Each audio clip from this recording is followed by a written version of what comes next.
সেই ক্ষেত্রে আমাদেরকে আল্লাহ তাআলাকে বেশি বেশি স্মরণ করতে হবে।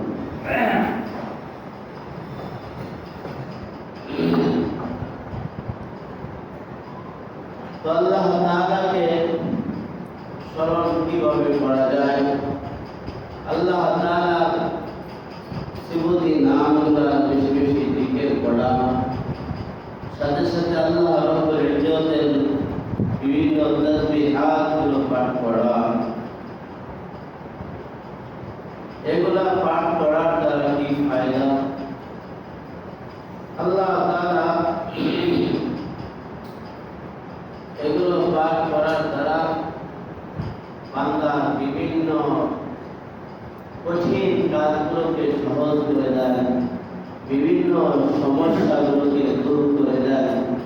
এর কারণ কি? যদি বান্দা আল্লাহ তাআলাকে যদি স্মরণ করে, আল্লাহ তাআলা ওয়াদা দিয়েছেন, তাহলে আল্লাহ তাআলা বান্দাকে স্মরণ করবে। যে বান্দা তার রবকে স্মরণ করে, ওই রব তার বান্দাকে স্মরণ করবে।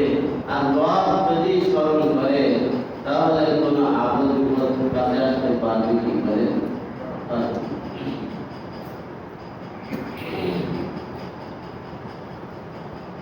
হযরত ফাতিমা রাদিয়াল্লাহু আনহা তার স্বামী হযরত আলী রাদিয়াল্লাহু আনহু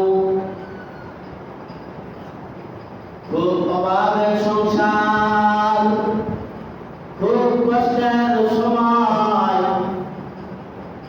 বিয়ের সময় কেবলমাত্র আল্লাহ রাসূল সাল্লাল্লাহু আলাইহি ওয়াসাল্লাম তার মেয়েকে একটি চাদা হাদিয়া দিয়েছেন, আর একটা বদনা হাদিয়া দিয়ে দিয়েছেন।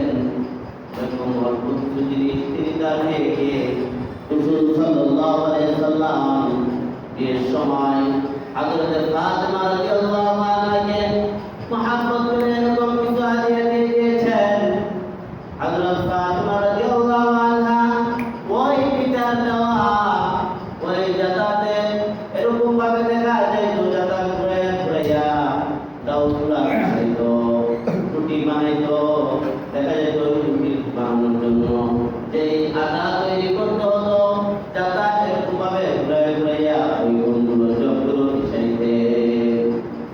এক পর্যায়ে হযরত ফাতিমা রাদিয়াল্লাহু আনহা এরকম ওই জাতা ঘুরাইতে ঘুরাইতে হাতে দাগ করে যায়, হাতে ঘুষা লেগে যায়। হযরত আলী রাদিয়াল্লাহু আনহু অনেক মায়া বেড়ে যায়। হযরত আলী রাদিয়াল্লাহু আনহু বলেন, আমার শ্বশুরের নিকটে অর্থাৎ আল্লাহর নবী সাল্লাল্লাহু আলাইহি ওয়াসাল্লামের নিকটে অনেক দাস আছে, অনেক দাসী আছে। তুমি গিয়ে আল্লাহর নবীকে বলো না, ওইখান থেকে আমাদেরকে একটা দাস আল্লাহর নবী সাল্লাল্লাহু আলাইহি ওয়াসাল্লাম দিয়েছে। ওখান থেকে একটা দাসী, একটা বান্দি যদি আল্লাহর নবী সাল্লাল্লাহু আলাইহি ওয়াসাল্লাম আমাদেরকে দিয়ে দেন, ওই বান্দির দ্বারা আমরা এই কাজগুলো সেরে নিতে পারবো। হযরত আলী রাদিয়াল্লাহু আনহুর কথা মোতাবেক হযরত ফাতিমা রাদিয়াল্লাহু আনহা তিনি এবার পিতার দরবারে গেলেন, পিতার বাসায় গেলেন। এবার দেখা গেল এই আবেদনটা, তারপরে হযরত ফাতিমা রাদিয়াল্লাহু আনহা তিনি সরাসরি তার বাবাকে বলতেছেন না। হযরত ফাতিমা রাদিয়াল্লাহু আনহা হযরত আয়েশা রাদিয়াল্লাহু আনহাকে বললেন, আমার মা, আমি তো এসেছিলাম, আমার হাতে এরকম দাগ লেগে গেছে, যদি আমাকে একটা বান্দি দেওয়া হইতো, যদি আমাকে একটা বান্দি দেওয়া হইতো, তাহলে এই বান্দি দ্বারা আমার কাজগুলো আমি সেরে দিতে পারতাম, যার দ্বারা আমাদের কষ্ট কম হইতো। হযরত আলী রাদিয়াল্লাহু আনহু উপস্থিত। এবার যখন তারা প্রস্তাব দিয়েছে, হযরত আয়েশা রাদিয়াল্লাহু আনহা আল্লাহর নবী সাল্লাল্লাহু আলাইহি ওয়াসাল্লামকে বললেন, ফাতিমা তো এসেছে, তার স্বামী আলীকে নিয়ে এসেছে, যে একজন কি করবে? একজন বাদী যায়, তাদের কাজ করা খুব কষ্টকর, তাদের ওই সংসারের কাজগুলো করানোর জন্য একটা বাদী চাইতেছে। আল্লাহ নবী সাল্লাল্লাহু আলাইহি ওয়াসাল্লাম হযরত আলী এবং হযরত ফাতিমা রাদিয়াল্লাহু আনহাকে বললেন, যদি ইচ্ছা করতেন তাহলে কিন্তু আল্লাহ নবী দিতে পারতেন, কিন্তু নিজের মেয়েকে তিনি কোনো কি করলেন না, দাসী বাদী দিলেন না, বরং তো আল্লাহ নবী সাল্লাল্লাহু আলাইহি ওয়াসাল্লাম বললেন, যদি কোনো স্বামী স্ত্রী সজ্জা অবস্থায় হঠাৎ যখন শয়ন করবে, যখন বিছানায় যাবে, কোনো স্বামী স্ত্রী যদি বিছানায় যাওয়ার সময় 34 বার যদি পড়ে আল্লাহু আকবার, সকলে কি করবে? 34 বার যদি কোনো স্বামী স্ত্রী বিছানায় শয়ন করার সময় যদি বলে আল্লাহু আকবার, আর 33 বার যদি করে সুবহানাল্লাহ সুবহানাল্লাহ, আর 33 বার যদি করে আলহামদুলিল্লাহ আলহামদুলিল্লাহ, এই আমল করার কারণে আল্লাহ রাব্বুল আলামিন ওই ব্যক্তির যত কঠিন কাজ আছে ওই কাজগুলো আল্লাহ তাআলা সহজ করে দিবেন। সকলে চিল্লায়া বলেন সুবহানাল্লাহ।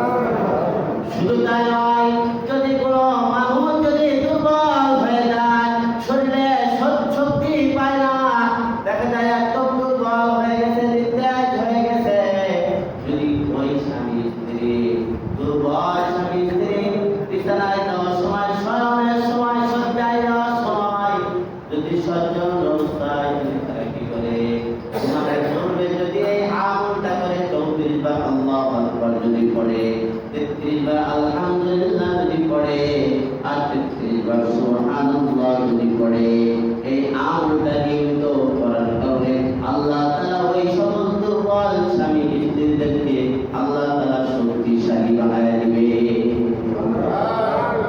তাহলে আজকে থেকে এই আমলটা আমরা করার জন্য রাজি আছি তো ইনশাআল্লাহ? আমল মনে করবো না, কঠিন হয়ে গেছে আমল, কঠিন হলে সহজ। আল্লাহু আকবার, এটা আমরা বলতে পারি সবাই পারে। আর বাংলায় সৌদি আরব গেলে কি কর, সৌদি আরবের সব আর কি আজান দেয় শুধু বাংলা, কারণ কি আজান সবাই পারে, পারে কিনা বলে? দৈনিক 5 বার মসজিদ থেকে এই ডাক আসতেছে আল্লাহু আকবার আল্লাহু আকবার, প্রত্যেক আজানের মধ্যে 6 বার করে আল্লাহু আকবার আল্লাহু আকবার শোনা হইতেছে, বলে তো ঠিক কিনা? 6 বার যদি হয় 35 বার দৈনিক আমরা আল্লাহু আকবারের ধ্বনি শুনতেছি। এই আল্লাহু আকবারের ধ্বনিতেই দেখা গেছে এরকম অনেক গোবিন্দ পাহাড় পর্যন্ত ধ্বংস হয়ে গেছে। আল্লাহু আকবার। এই কারণে আমরা প্রত্যেকে নিয়মিত এই আমলটা করব। যখন আমাদের শরীরে দুর্বলতা চলে আসবে, দেখা যাবে কোনো শক্তি পাওয়া যাবে না, আল্লাহ রাসূল সাল্লাল্লাহু আলাইহি ওয়াসাল্লাম হযরত আলী এবং হযরত ফাতিমা রাদিয়াল্লাহু আনহাকে, তারা দুজন স্বামী স্ত্রী, তারা গোলাম চাওয়াতেন, বাদী চাওয়াতেন, আল্লাহ নবী তাদেরকে গোলাম বাদী দেন নাই, বরং বলছেন তোমরা এই আমলটা শুরু করো, তাহলে তোমাদের পর্যাপ্ত শক্তির যোগান হবে। শুধু এটাই নয়, এরকম ভাবে অনেক বহুত আমল আছে, দেখা যায় সহজ সহজ আমল। একবার যখন আল্লাহ তাআলা সর্বপ্রথম যে ফেরেশতাদেরকে সৃষ্টি করেছেন, তৈরি করেছেন, সেই সকল ফেরেশতা হলো আসমান বহনকারী ফেরেশতা। এই ফেরেশতারা পানির উপর ভাসমান অবস্থায় ছিল। যখন আল্লাহ নবী সাল্লাল্লাহু আলাইহি ওয়াসাল্লাম এই ফেরেশতাদেরকে বললেন তোমরা কি করো, তোমরা আল্লাহ তাআলা যখন বলছেন এই ফেরেশতাদেরকে তোমরা কি করো, আসমান বহন করো, ওই সময় এই ফেরেশতারা সাহস পাইতেছিল না, আল্লাহ কিভাবে আমরা আসমান বহন করব, আমাদের তো সাহস হয় না। যখন এই কথা বলেছেন আল্লাহ তাআলা বলেছেন তোমরা কি করবে,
কিভাবে আমরা চলবো, কিভাবে আমরা কি করবো।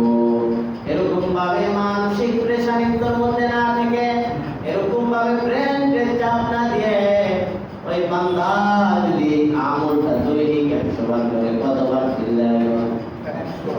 100 বার যদি করে লা হাওলা ওয়ালা কুওয়াতা ইল্লা বিল্লাহ, আল্লাহ তাআলা তার রিজিকের ফায়সালা করে দিবেন, অভাব-অনটন দূর করে দিবেন। তাহলে সকলে এই আমলটা করার জন্য রাজি আছি তো ইনশাআল্লাহ? না অভাব-অনটন থাকলে শুধু দৌড়াইতে থাকবো, আর মানুষের কাছে বলতে থাকবো আমি খুব অভাবে আছি। এটা কি রসুলের আদর্শ? কথা বল না কে?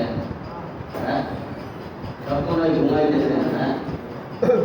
এখন তো ফজরের আজান হলে মনে হয় জাল করতে হবে, কারণ আওয়াজ টাওয়াজ নাই, অনেকের মাথা নিচু মনে হয় আমাদের মসজিদে আসলেই চোখ বাড়ি হয়ে যায় নাকি? মসজিদে আসলেই কি হয়? ঘুম পাইতে। আর এখন যদি দেখা যায় মনে করেন কোন দোকান পাট খোলা আছে, সেখানে বসছে, ওখানে আর ঘুম আসে না। ওখানে যত ধরনের দিকে গল্প গুজব সব চলে আসে, বলে দেওয়া লাগে না সিরিয়াল অনুযায়ী সব একদিনে আলোচনা, একদিনে আলাপ, এখানে আলোচনাটা শোনার কোনো টাইম থাকে না, নিজের তেমন থাকে। আর মসজিদে আসছি আমরা একটা আমলের বিষয় শুনবো, উদ্দেশ্য কি? নিজে আমল করবো, নিজের পরিবারের সকলকে আমল করার জন্য নির্দেশ দেব। এর দ্বারা ফায়দা কি হবে? আমার দুনিয়াতেও আমার কল্যাণকারী, কল্যাণকর হবে এবং আখিরাতের রাস্তাও আমার জন্য সহজ।